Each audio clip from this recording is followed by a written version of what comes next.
a última para nós encerrarmos, a porta divina, para fechar esse assunto. Então veja como está bem colocadinho, hein? Lição viva, opiniões convencionais e vem a porta viva, a porta divina. 178. Em João, de novo, capítulo 10, versículo 9, hoje nós estamos só estudando o Evangelho de João. Jesus disse assim: eu sou a porta, se alguém entrar por mim, salvar-se-á. Nos caminhos da vida, cada companheiro portador de expressão intelectual um pouco mais alta converte-se naturalmente em voz imperiosa para os nossos ouvidos. E cada pessoa que segue à frente de nós abre portas ao nosso espírito. Os inconformados abrem estradas à rebelião e à indisciplina. Os velhacos oferecem passagem para o cativeiro em que enxerçam dominação. Os escritores de futilidades fornecem passaporte para a província do templo perdido. Os maledicentes encaminham quem os ouve a fontes envenenadas. Os viciosos quebram as barreiras benéficas do respeito fraternal, desvendando despenhadeiros onde o perigo é incessante. Os preguiçosos conduzem a guerra contra o trabalho construtivo. Os perversos escancaram os precipícios do crime. Ainda que não percebas, várias pessoas te abram portas. Cada dia, através da palavra falada ou escrita, da ação ou do exemplo. Examina onde entras, com o sagrado depósito da confiança. Muitas vezes perderás longo tempo para retomar o caminho que te é próprio. Não nos esqueçamos de que Jesus é a única porta da verdadeira libertação. Através de muitas estações no campo da humanidade, é provável recebamos proveitosas experiências, amealhando-as à custa de desenganos terríveis, mas só em Cristo, no clima sagrado de aplicação dos seus princípios, é possível encontrar a passagem abençoada de definitiva salvação. Então vamos lá. Ele diz assim: eu sou a porta, se alguém entrar por mim, salvar-se-á. Nos caminhos da vida, cada companheiro portador de expressão intelectual um pouco mais alta converte-se naturalmente em voz imperiosa para os nossos ouvidos. É natural que uma pessoa que aprenda mais, que compreenda mais, ele já começa a orientar. E cada pessoa que segue à frente de nós abre portas ao nosso espírito. Então, todos que estão à nossa frente, seja no qual assunto for, ele está abrindo portas. Ele está nos dando conhecimento. Um espírito, ele modifica com conhecimento. Sem conhecimento, ele não modifica. Ou, eu diria assim, aprendizado, não conhecimento. Uma pessoa não muda porque ela tem conhecimento. Quando ela aprende. Aprender é diferente de conhecer. De conhecimento. Conhecimento é cultura. Aprendizado é outra coisa. Buda dizia: quem aprende muda, quem muda aprende. Né? Porque um e o outro é a mesma coisa. Cada pessoa que segue à frente de nós abre essa porta para o nosso espírito. Aí ele vai mostrar agora o lado bom e o lado ruim, né, da coisa. Os inconformados abrem estradas à rebelião e à indisciplina. As pessoas inconformadas, elas são aptas a nos mostrar caminhos de rebelião e indisciplina. Tá certo? A desfazer tudo que está feito, a criar novos caminhos de rebelião, de balbúrdia, de bagunça, é natural. Os velhacos oferecem passagem para o cativeiro em que exerçam dominação.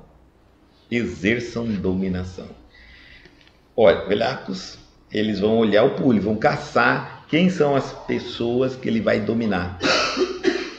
Você vê que é necessário o erro, ai daquele por quem vier o erro. Mas é necessário o erro, porque todo ato que eu cometer, há alguém precisando desse ato. Por questões de aprendizado. Então, um trapaceiro vai trapacear aquele que ainda não aprendeu a lidar com a trapaça. Ele é o público do velhaco. Os escritores de futilidades fornecem passaporte para a província do tempo perdido. Província do tempo perdido. Escritores de futilidade. Por que tem tantos livros fúteis? Porque tem bastante gente querendo ler futilidade, jogar o tempo fora, ocupar o tempo, mas não com algo que aprenda. Os maledicentes encaminham quem os ouve às fontes envenenadas. Então, os maledicentes são aqueles que pegam e dirigem as pessoas às fontes envenenadas. Sempre a ouvir ou... E aí tá sempre, é interessante, eles dizem assim, é uma coisa interessante, né? Fulano me falou, ciclano me falou. Às vezes, essa fonte já está envenenada.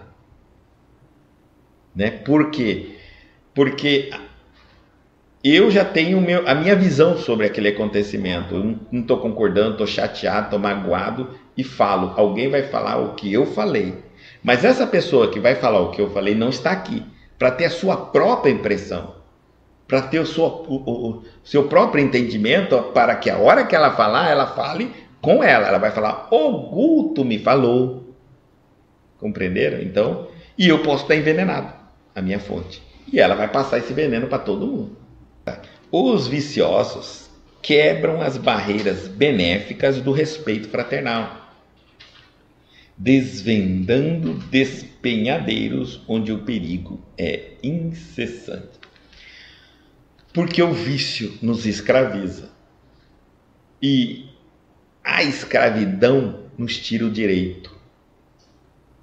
Né?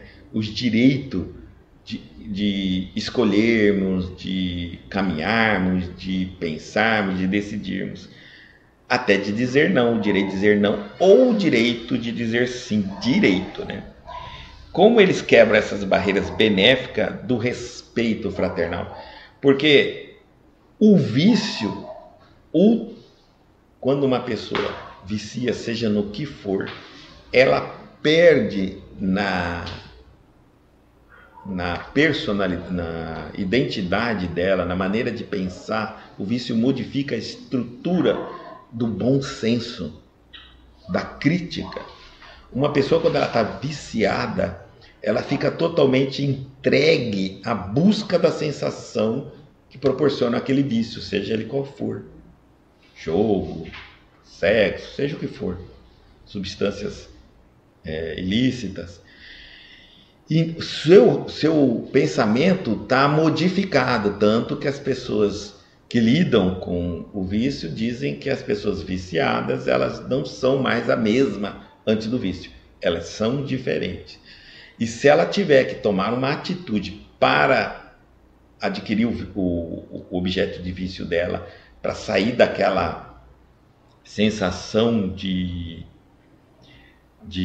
abstinência, ela vai fazer. Na hora, a abstinência lhe cega e ela faz coisas.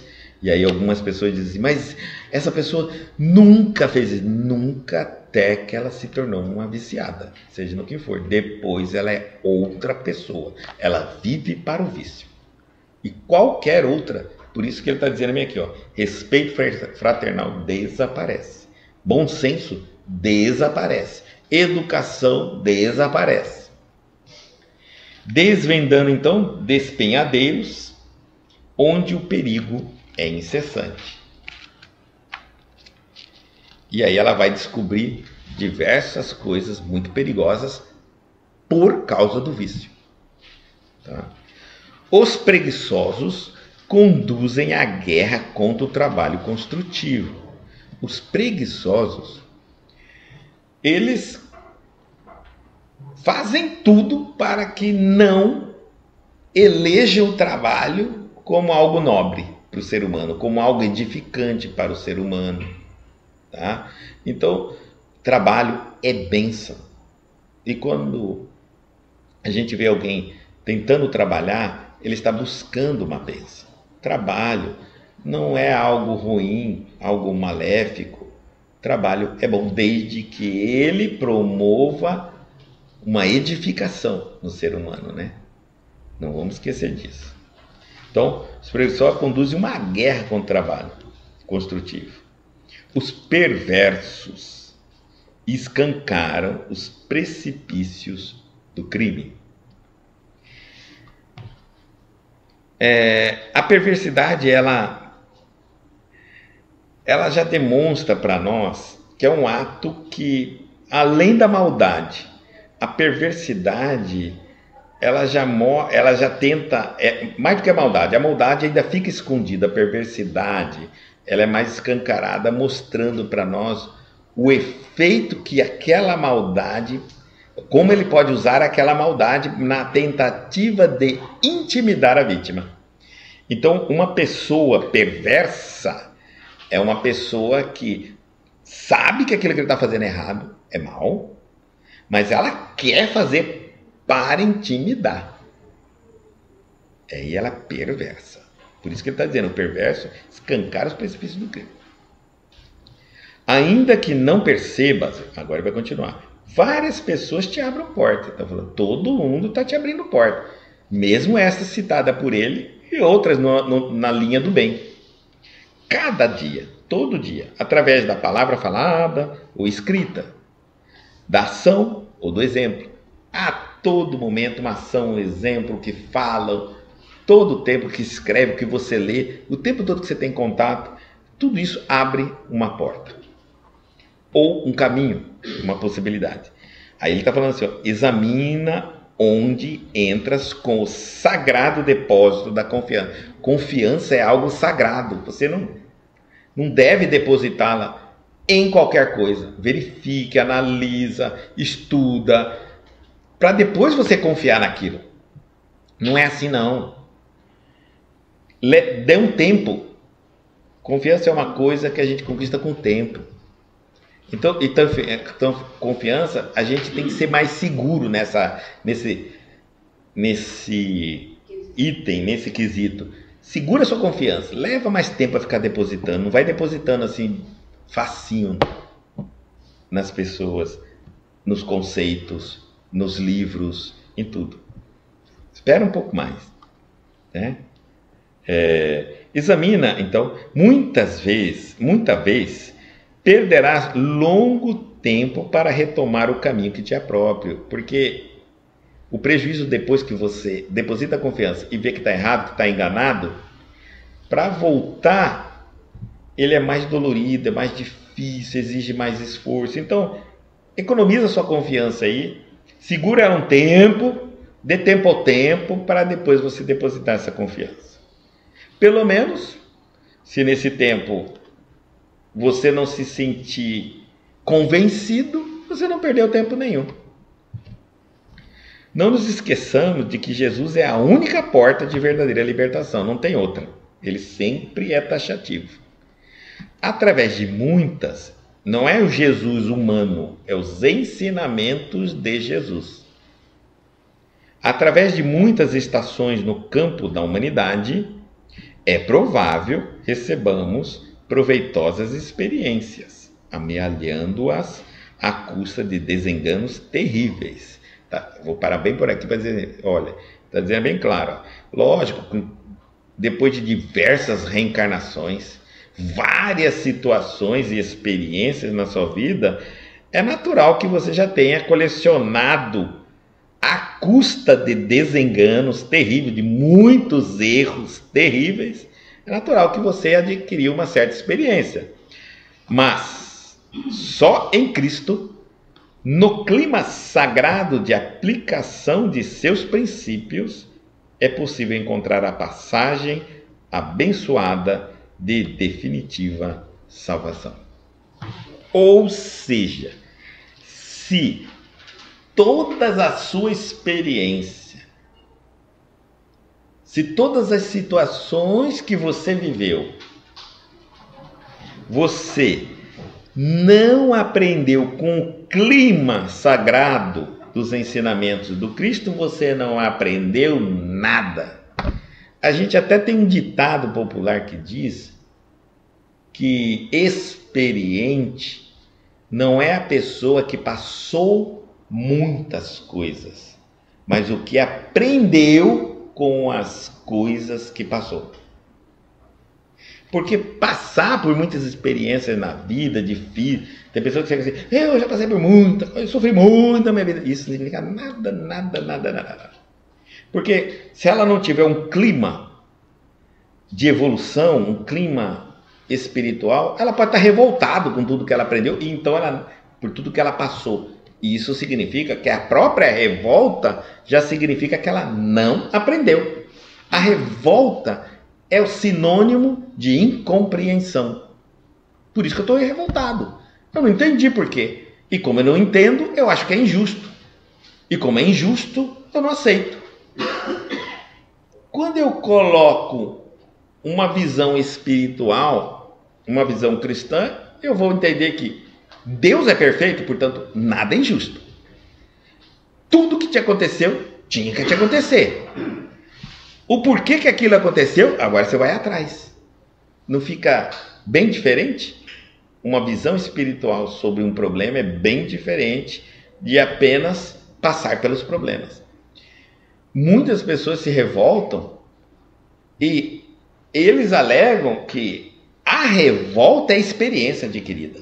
Não, eu não quero mais por isso, eu não quero mais por aquilo, porque eu já passei por isso e não quero mais passar. Olha, quando eu adquiro experiência, eu não fico contra a situação experienciada.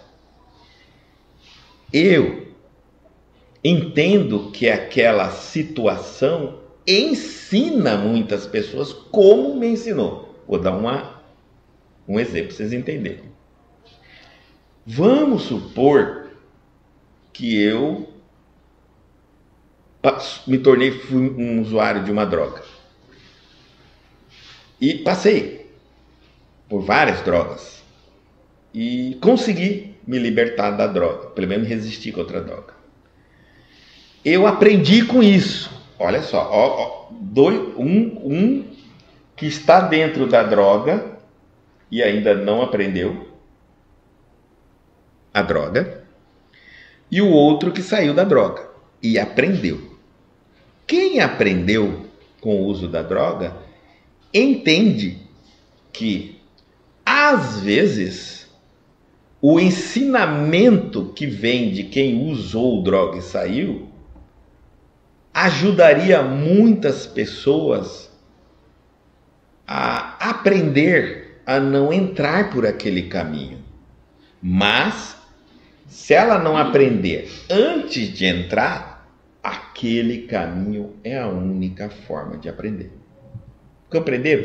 Ele não amaldiçoa o caminho que ele vive, que ele passou. Ele não amaldiçoa a experiência, não amaldiçoa o passado, não fica contra, não fica revoltado contra tudo que ele passou.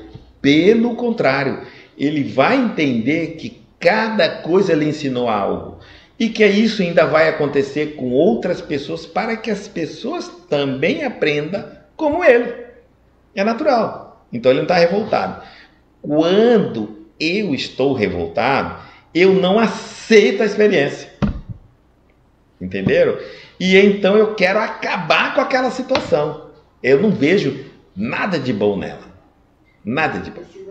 Aí entra aquela coisa, né? Por exemplo, quando eu começo a ir muito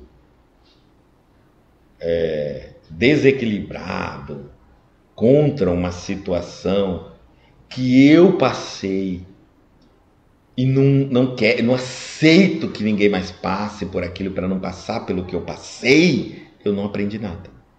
Não aprendi. Eu vou colocar aqui. Eu tenho filho. Então, quando eu era pequeno, eu andei com umas companhias e a minha má companhia ensinava eu comecei roubando galinha. E era legal, porque a gente ia à noite, tal, era uma brincadeira, quem conseguia pegar a galinha. né? Depois a minha turma foi crescendo, me ensinou a pegar coisa. E meu pai, minha mãe sempre me dizia: ladrão vai parar na cadeia, ladrão vai acabar morto ou na cadeia, não vai para isso. Eu fui porque era legal, eu tinha uma turma legal, todo mundo é nosso, éramos irmãos um do outro. Bom, foi parar todo mundo na cadeia, cumpri uma pena, saí da cadeia, todo mundo.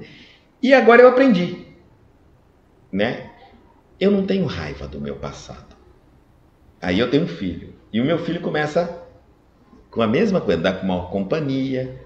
Aí eu chego e falo assim: eu não aceito ladrão na minha casa, bandido e tal. Se você não morrer pela polícia, eu te mato. Eu não aprendi.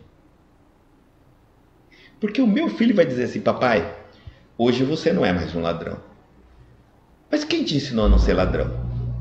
Não foi os seus roubos, a polícia, a lei e a cadeia? Então ela não é uma escola tão ruim. Você é a prova do método. Se eu, papai, não consigo aprender com o seu conselho, me empresta seu método. Seria mais certo o pai dizer: filho, se você não quer aprender comigo aqui em casa a largar de roubar, você vai aprender levando pancada da polícia, sendo humilhado no tribunal e levando você para a cadeia.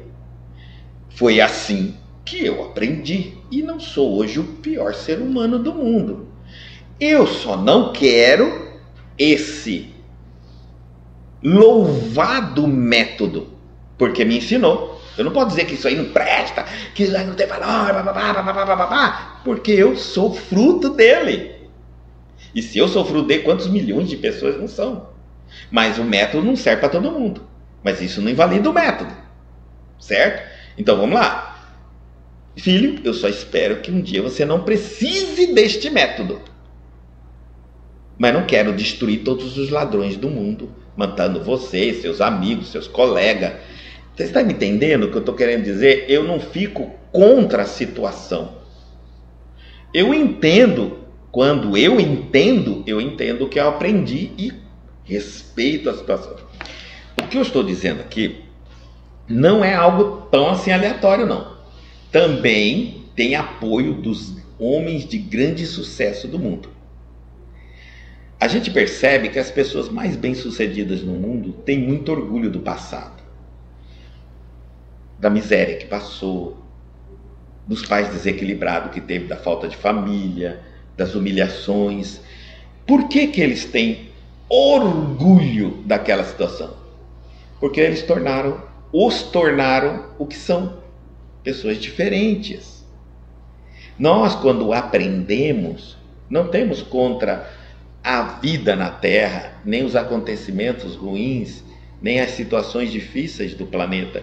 Entendemos que aqui é uma escola e que tem matéria boa e matéria ruim, que nós temos que saber escolher o melhor para nós e desejamos que aqueles que nós amamos escolham o melhor para eles. Mas, se não, existem métodos diversos para que a gente aprenda. Por isso, nós não vamos ver um espírita condenar o diabo, expulsar o diabo, desejar mal para o diabo, para o demônio, para o Satanás, seja o que for. Não, nós não vamos ouvir. Para os maus espíritos, para os espíritos inferiores, nós chamamos de irmãozinhos. E algumas pessoas se chocam com isso, falam: que irmãozinho? É o diabo. Não. Para nós, o mal é um método que quem opta por ele ainda não optou pelo bem. Não passou por experiência suficiente. Mas que todos nós fomos muito mal antes de sermos essa pessoa que somos. Quando eu condeno o diabo, o demônio, o Satanás, quando eu condeno um espírito não evoluído, um espírito mau, eu estou condenando o meu passado, como a Evelyn falou, como eu era lá no passado. Se Deus tivesse me dado o poder de destruir o mal agora, eu estaria destruindo todos os espíritos maus, o demônio, o diabo e o Satanás. Mas se Deus tivesse dado a uma outra pessoa esse mesmo poder, há um tempo atrás, eu teria sido destruído pelo poder. Se Deus deu a mim o tempo necessário, o direito de sair da condição de mal, ignorante, e me tornar hoje o espírito que eu sou, por que eu não estou dando o mesmo direito aos espíritos maus de um dia se tornarem bons, convertendo-se, seja diabo, demônio, satanás, seja quem for? Então nós não acreditamos no demônio, não acreditamos no diabo e nem satanás. Do demônio tem uma denominação que são espíritos inferiores. Não acreditamos. Acreditamos na maldade temporária alimentada por algumas entidades que ainda acreditam que é o melhor caminho, mas vão descobrir que não é e mudam, né, daquele caminho e vão optar pelo caminho racional, lógico, óbvio. Afinal de contas, se nós, que somos muito mais novos que os famosos diabos da história aí, que são muito mais velhos, muito mais antigos, não perceberam ainda que o mal não vence nunca, e nós já percebemos, tem alguma coisa estranha nessa história aí, tá? Realmente.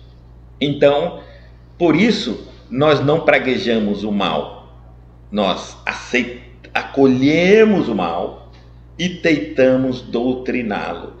Não só o mal fora de nós, nós acolhemos a maldade que existe no nosso coração, no nosso pensamento, acolhemos a nossa ignorância, acolhemos a nossa imperfeição para doutrinarmos.